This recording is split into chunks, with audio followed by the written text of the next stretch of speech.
Sovereignty and global urban soul music. Y'all heard him.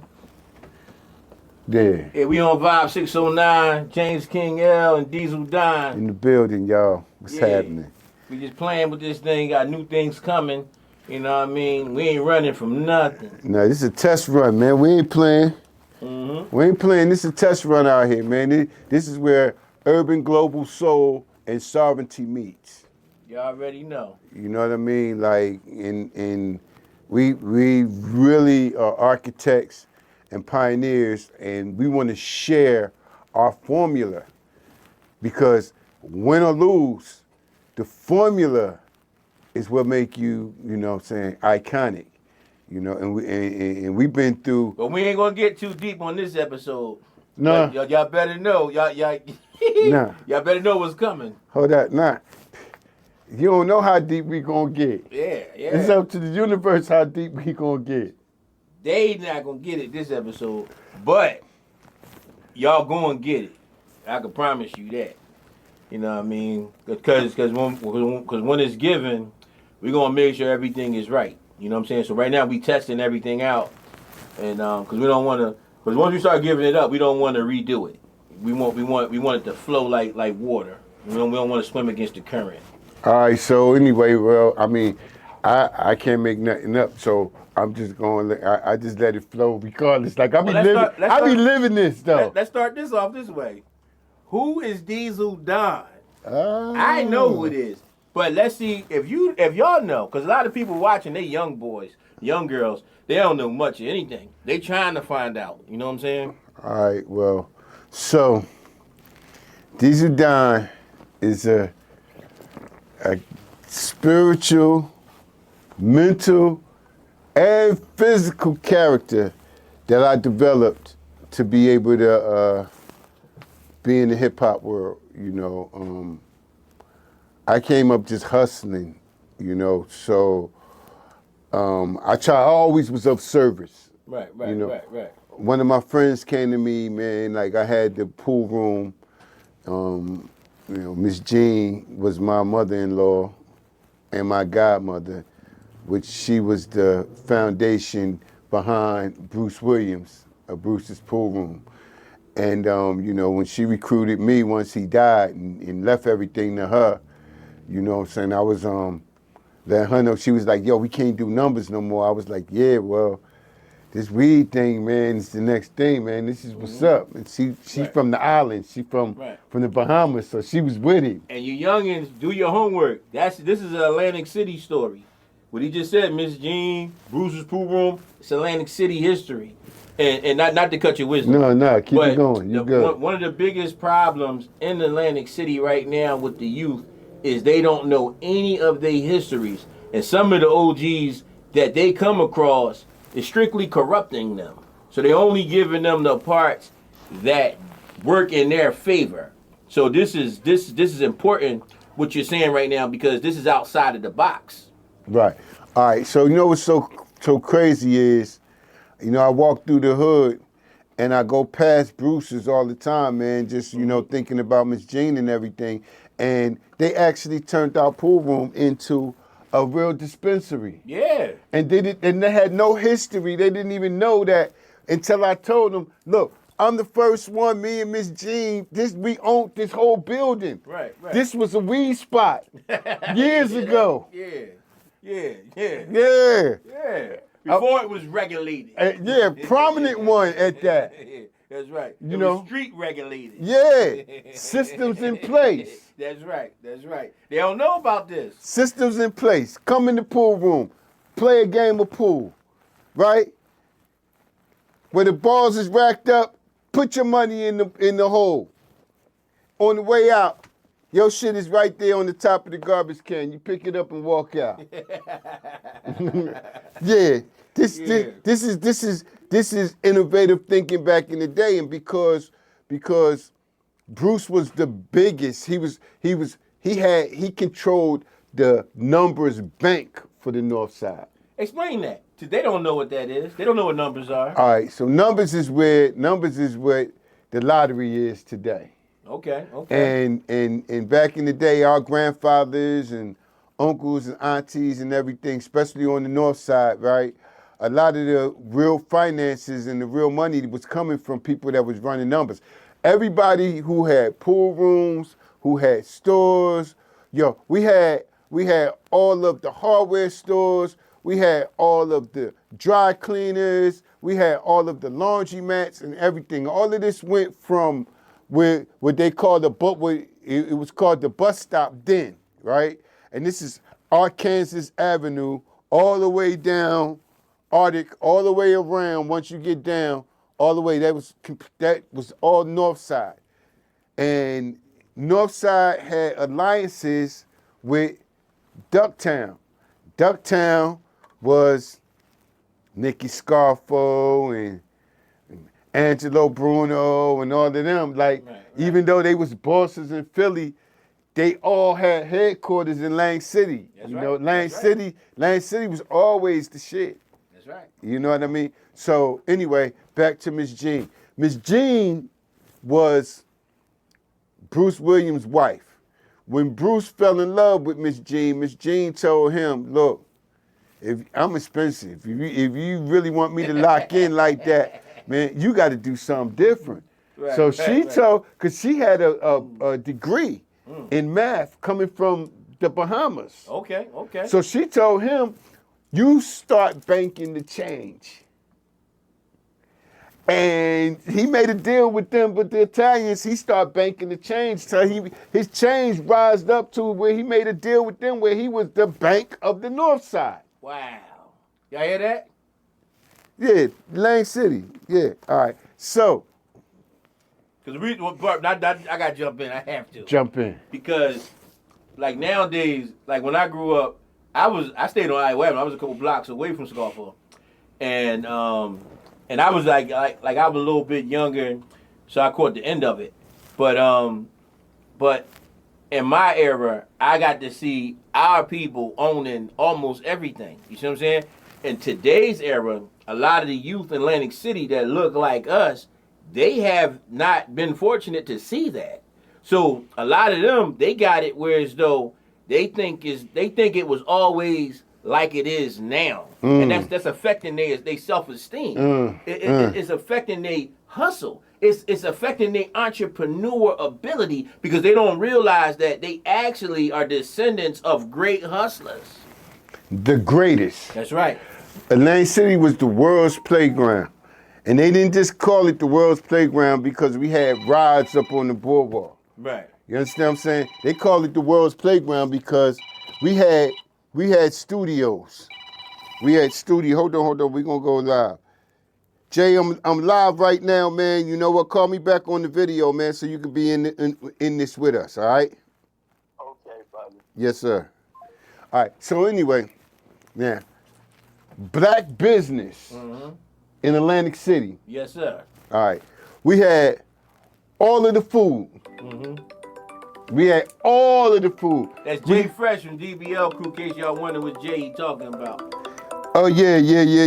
Are you going to spill the beans, or you going to say it, or you not going to say it until later? That's all. It don't matter. It's hey, hey, it is what it is. I don't know if the camera can see you, man. I'm going to turn you around.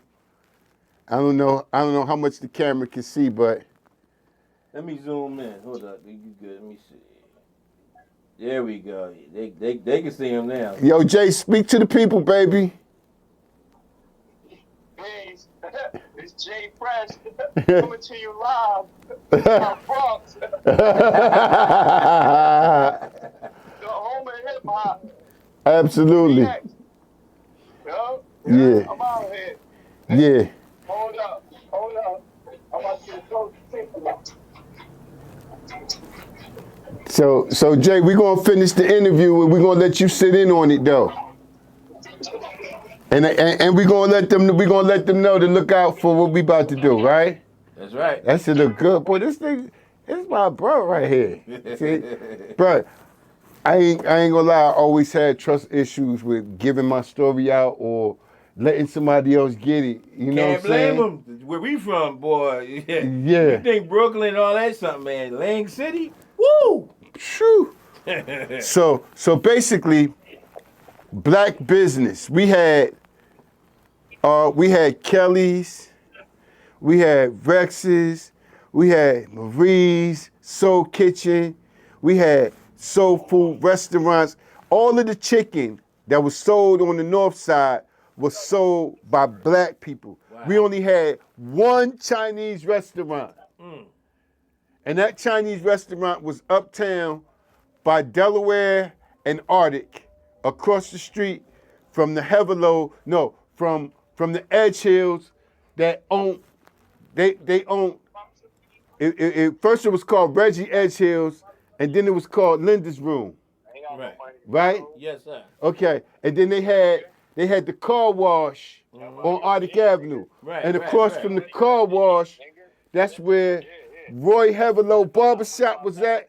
All the bosses went to that barbershop, and we had that one Chinese restaurant. Black-owned, all black-owned business. This is all black owned. Yeah. Everybody used to come and get their car washed on the weekends. Right. Up Arctic Avenue was all of the flyest cars you ever want to see. Pacific Avenue. Oh man, tell them about Pacific Avenue. Yeah. Cause they see it now. They see a bunch of No. and you know what I mean, Jack- crackheads walking up and down the block. Yeah. JB and James Brown, Lang City James Brown though. yeah, JB and Wayne Burton Mm-hmm. started Pacific Avenue. Yes. They're yes. the first hustlers and pimps from the north side to put girls out on the stroll. Because the Italians had all of the hoochie houses. They called them happy houses. They called them happy houses. That's right. And how Jay and them got involved, they used Jay and them to go collect the money from the happy houses. Right. So Jay caught a couple strays Right. and put them out there on Pacific Avenue. Then he made enough money to go in partnership and open up Deja Vu. Deja Vu, if y'all don't know, do your history, youngins. Deja Vu was a nightclub. I forgot what it's called now. It has a new name currently with DJ 5D be there, I believe, on the weekends. I can't tell you. what the name is. No. It became Deja Vu later. The real name of it is called the Chez Paris. The Chez Paris, Yeah. world renowned. Yeah. Snake Alley, world renowned. See, everybody coexisted back then. That's right. You understand what I'm saying? So inside of the clubs, there was no, they can't come in because they different. It wasn't no different. You come in the club, everybody treated the same way. Can you let them know that everybody from everywhere wanted to come to Atlantic City? No, Atlantic not City wanted. had to go nowhere. Not wanted, came to Atlantic You City. know what I'm saying? Don't be fooled by what they telling y'all now. See, it's going to be another segment where we talk about how once casino gambling came to Atlantic City, how casino gambling actually ate up all of the black businesses to snatch up the liquor licenses so that they could put the liquor licenses in the casinos. Like, I don't want to get into that right now because we'll get to that later. that's a whole episode. But to the young brothers and sisters out there, this is your history. You know what I'm saying? I want to stay on Arctic Avenue, KY in the curb. KY in the curb. You know what I'm saying? Because that's where DBL came from. What does DBL stand for? Down by law. Right. So DBL crew was the first official rap group that got a recording contract in New York. That's right.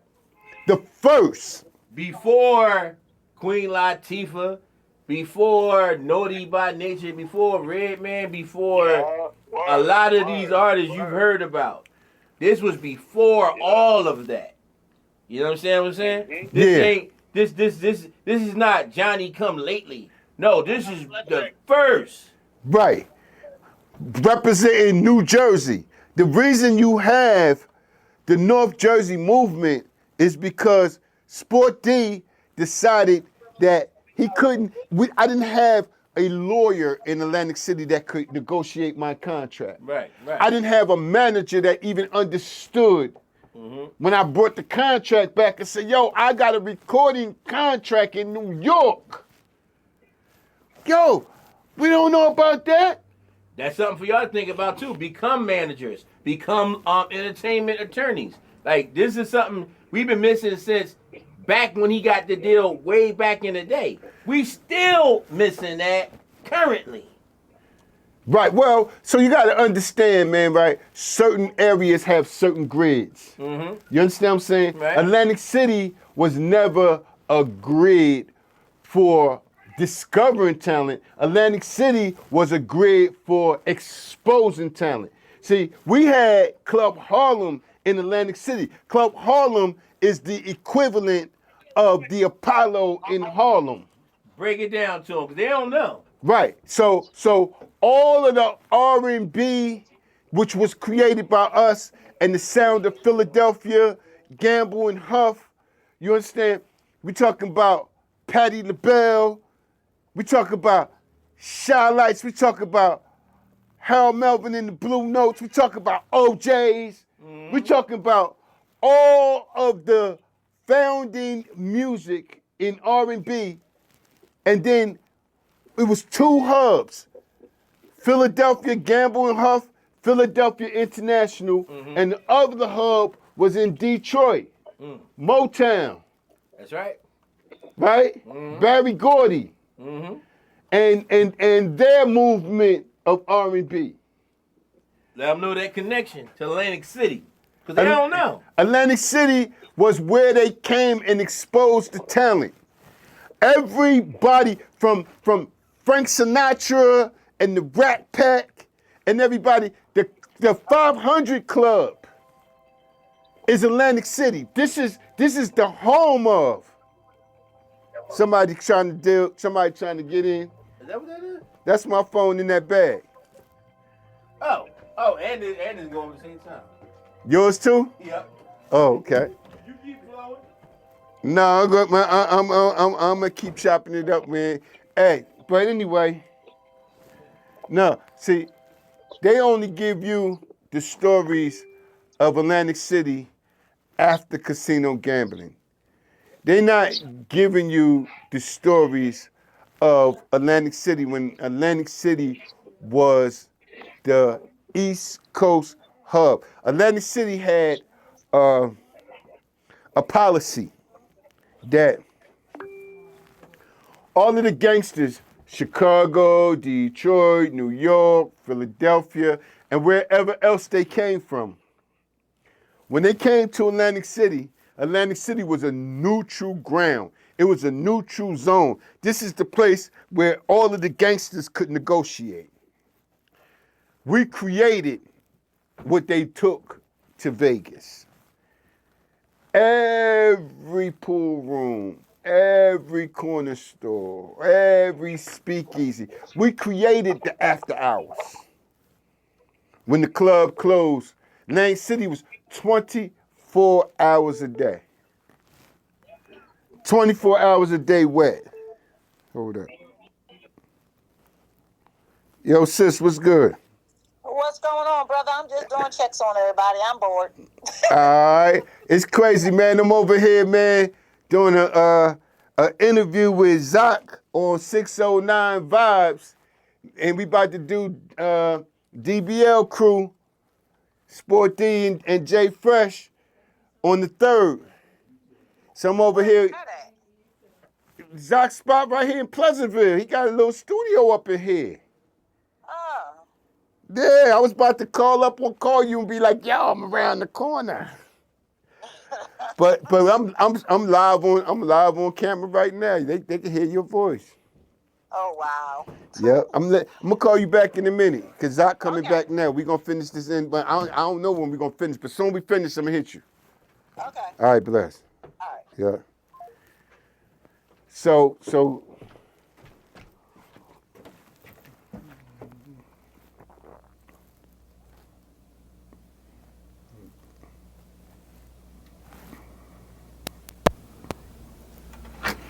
we good?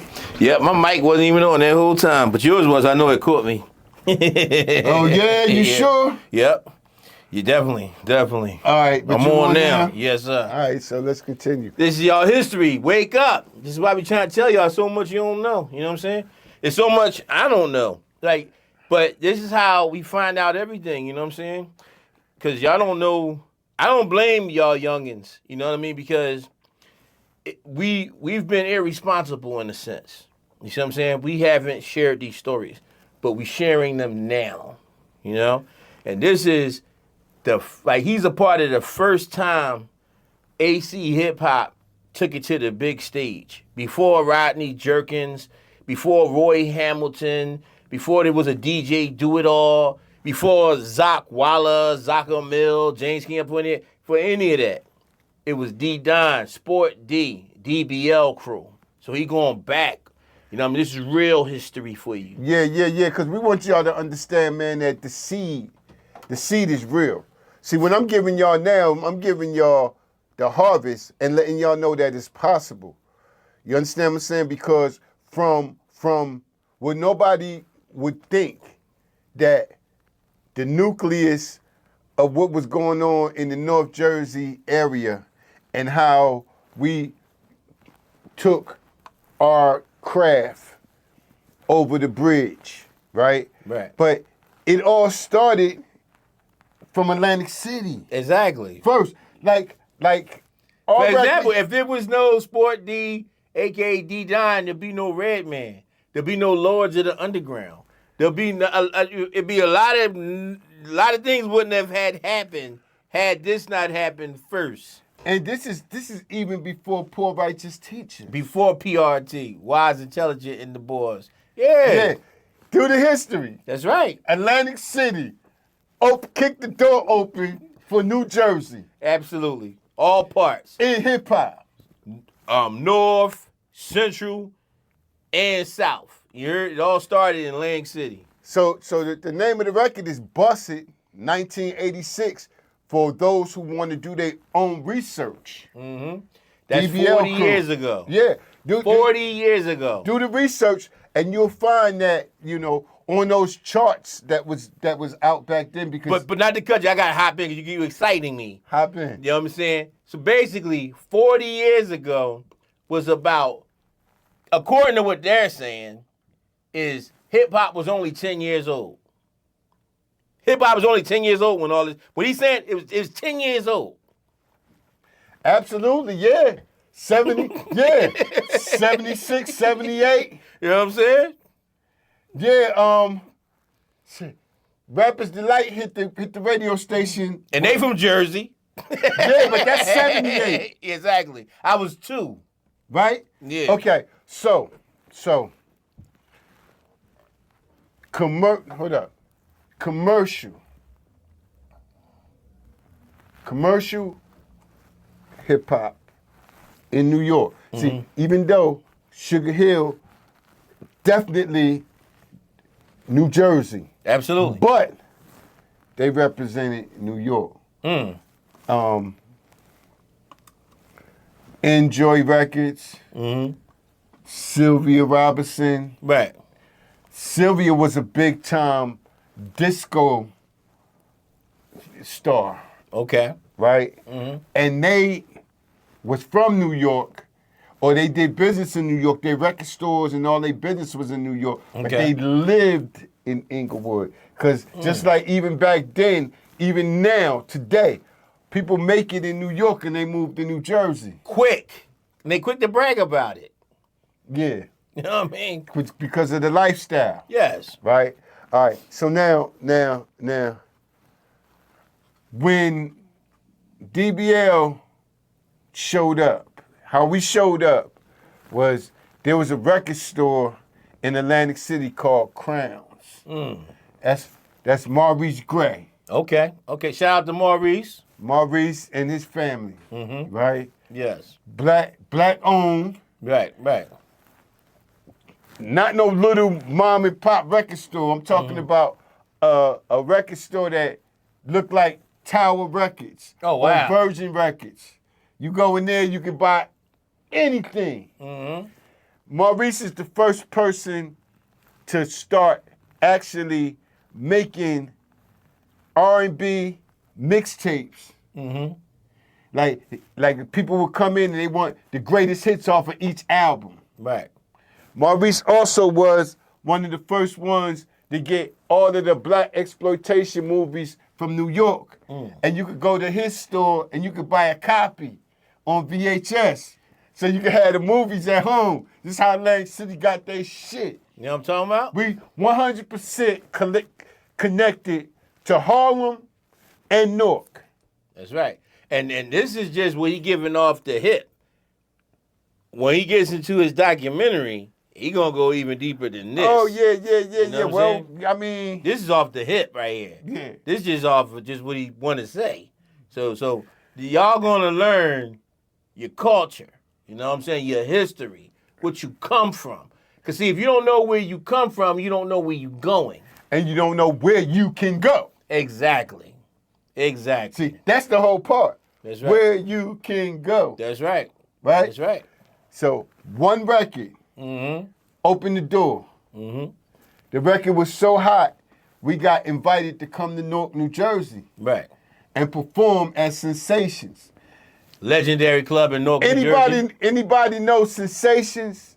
They know that, all right, Apollo, New York. Club Harlem, Atlantic City.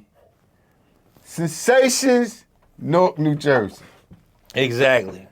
This is where, and the difference is that Sensations showcased all of the club music, the house music, and the hip hop. Okay. This is a club where it had 3 rooms jumping at the same time. One room was all hip hop.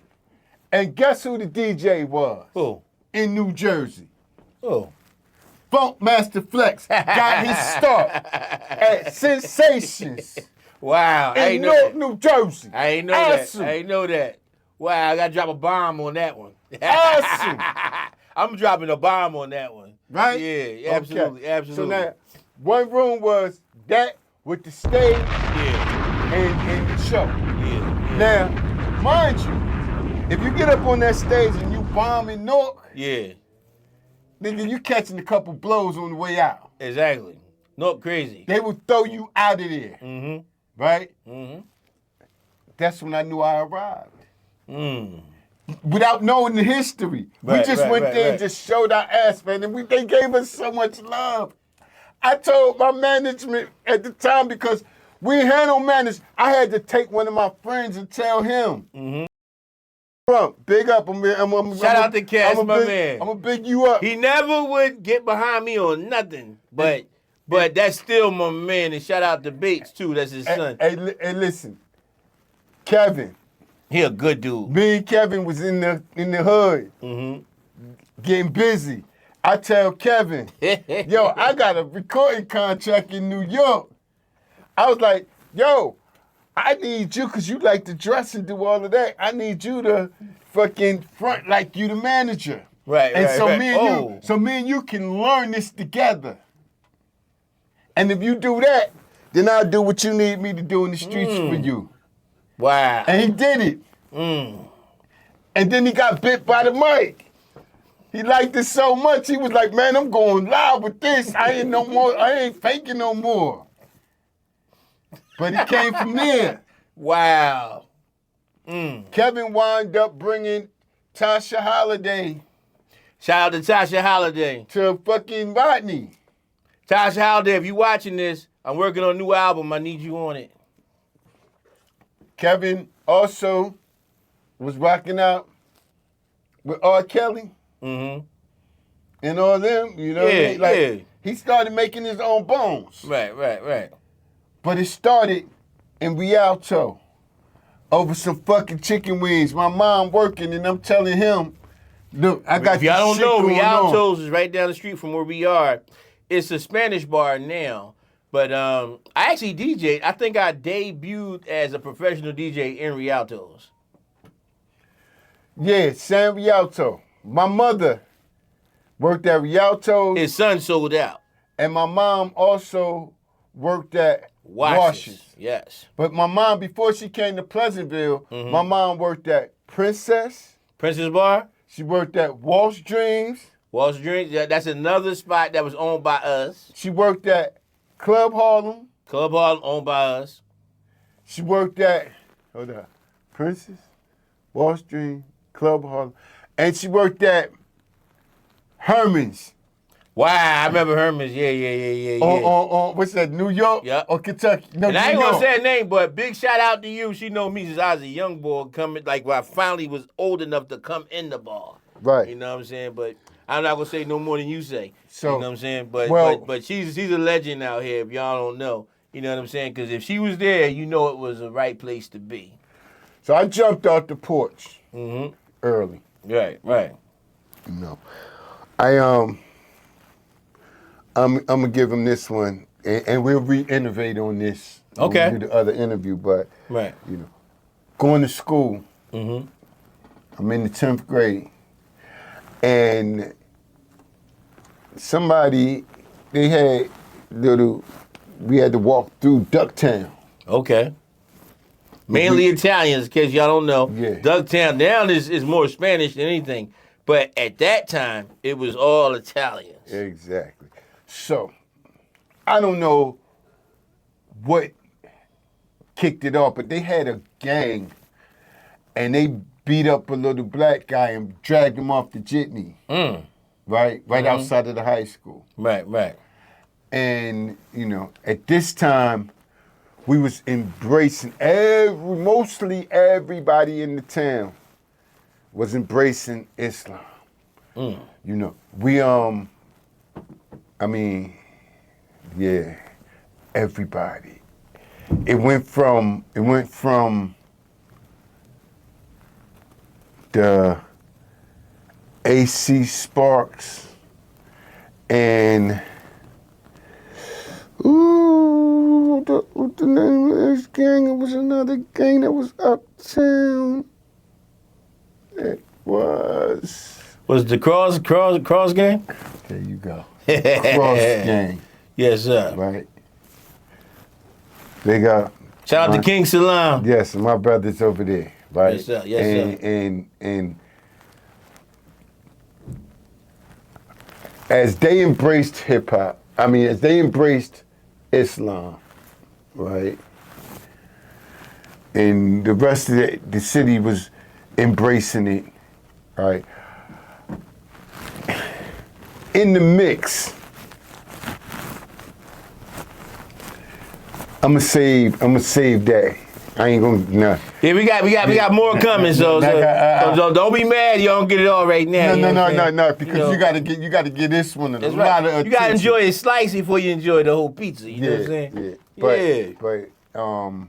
We are going to actually break down to y'all the official how the Abdullah Salam War started, why it started, how it started, and where it started. So that's a whole nother segment. We'll get into that. But the reason I brought it up right now is because at the time, Yes, sir. right, hip hop was being introduced into Atlantic City, Right. and the clubs was not allowing the younger DJs to play hip hop. Oh, wow. So one of the DJs was a guy named DJ Throwdown from back Maryland, Anthony Brown. Everybody know him, right? And what he did, because he couldn't play the hip hop in the clubs, he started playing the hip hop out of the laundry room in back Maryland, and the whole entire parking lot was lit. Shout out to Mole. Yeah, Mo. We gotta get you in on this, Mo. Hold up, Mo. No, Mole was partners with the right boy. Hold up, no, Samad Ali. Oh, okay. Samad Ali and Mole. Yeah. They was a rap group.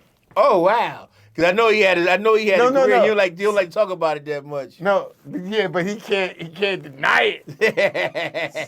Because, yo, the platform was there. Big Mo. Like, no, like we gonna go into all that. Yes, We sir. gonna go Yes, sir. into Bayard, the first official hip hop stage Yes, sir.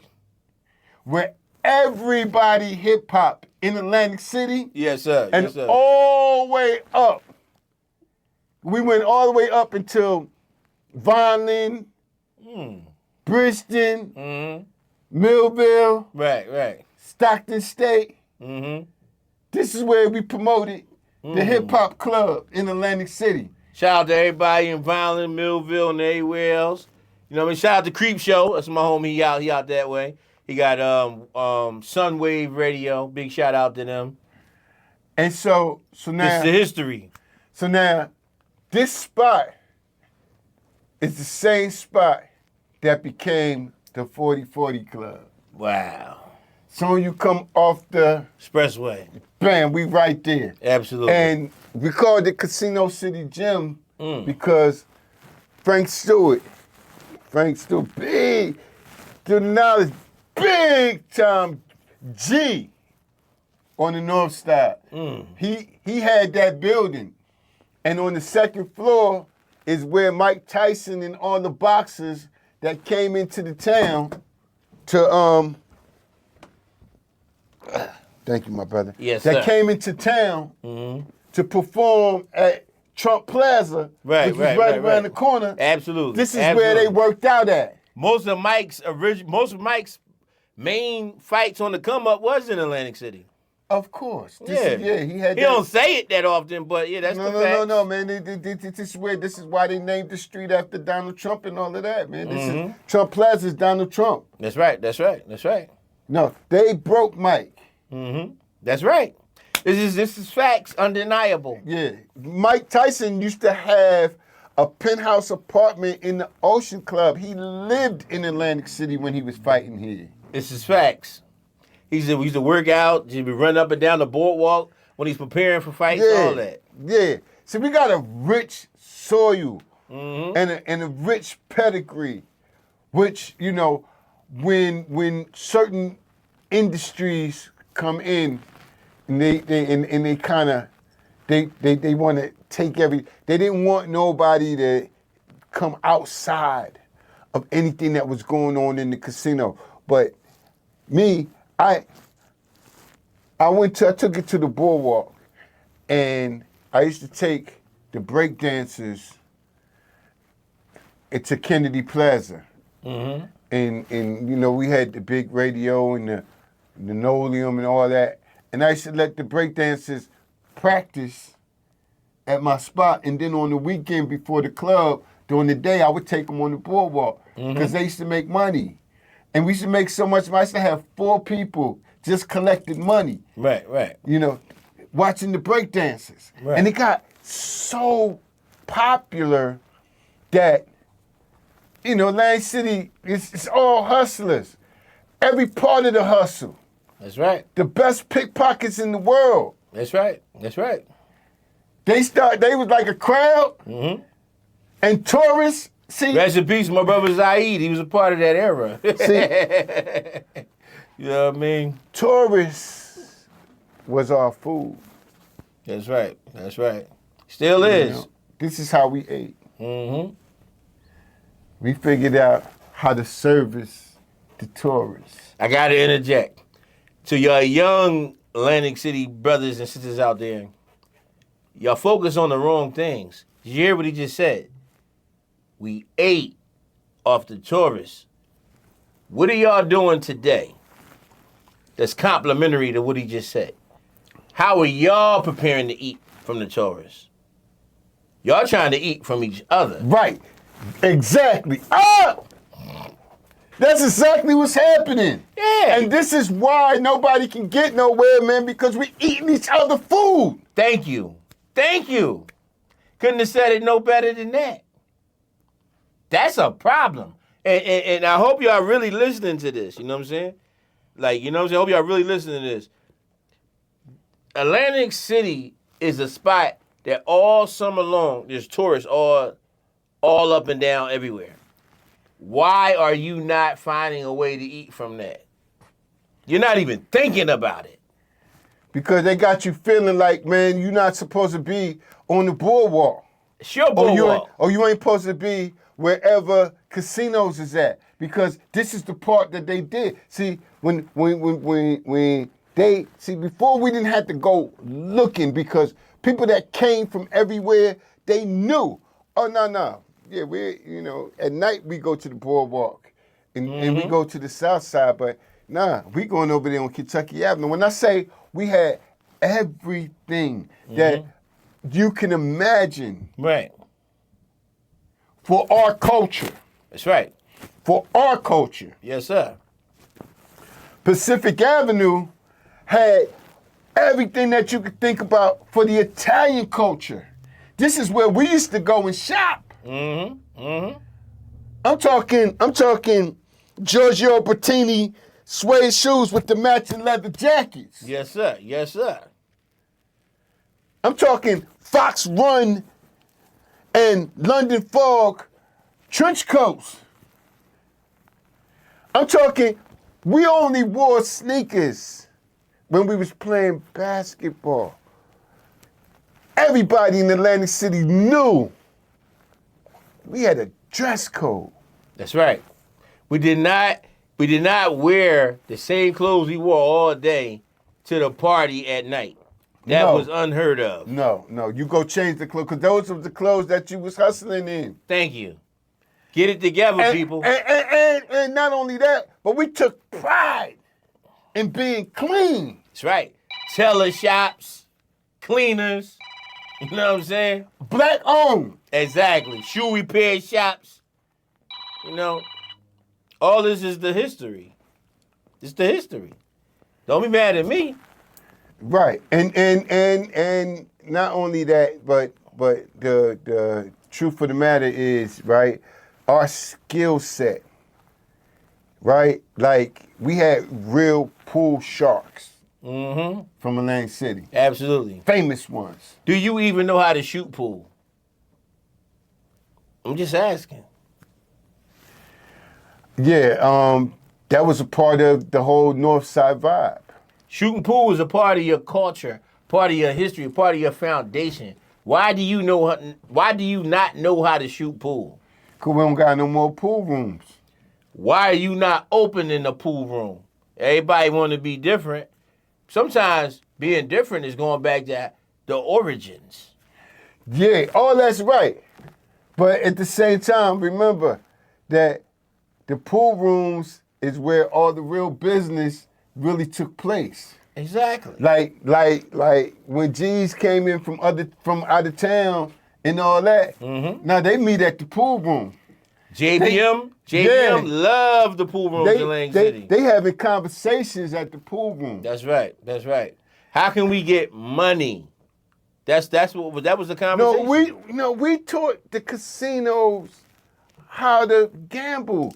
We had this every pool room at night had a dice game. You know what I'm saying? Where do you think that started? And we talking about basketball and duffel bags of money coming into the town. Yo, we didn't go to the south side, because we had bed and breakfast and rooming houses all throughout the north side. We get ready to end this right here. You know what I'm saying? We can't give you everything in one episode, but know what's coming. No. I'm happy to do this. I'm happy, man, to give the harvest. Absolutely. And this is y'all birthrights. Yeah, this is y'all birthright. This is what it is. You know what I'm saying? And I say that because be doing the activism and the stuff that I be doing. When I talk to a lot of the youth, they don't know their history at all. And that's the big problem they're having. If they knew their history, they would move different. Right. So this is the first segment of giving them that. And me and the King L and the Don, we about to do a whole show together.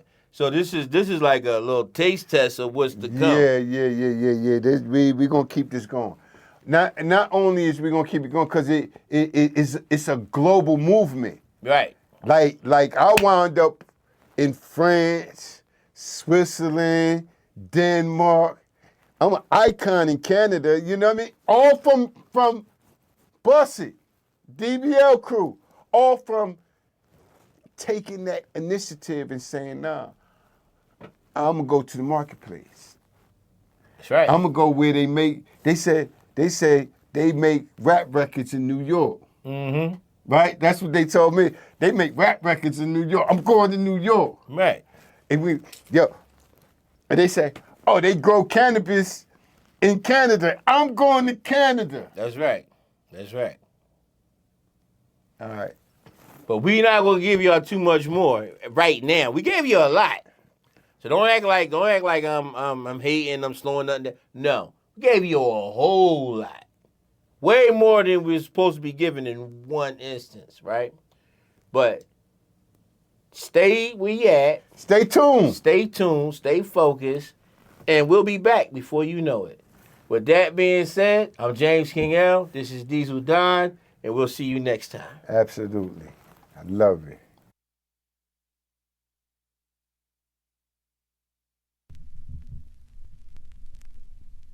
So bust it, bust it, bust it, bust it.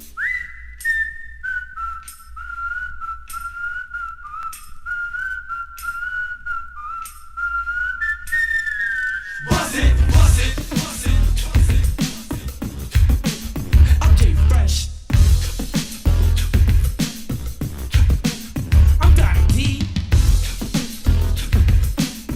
Don't forget the Goose Boy D. Together to rock your minds. DJ Fresh, ayo, have you been put down to where the bats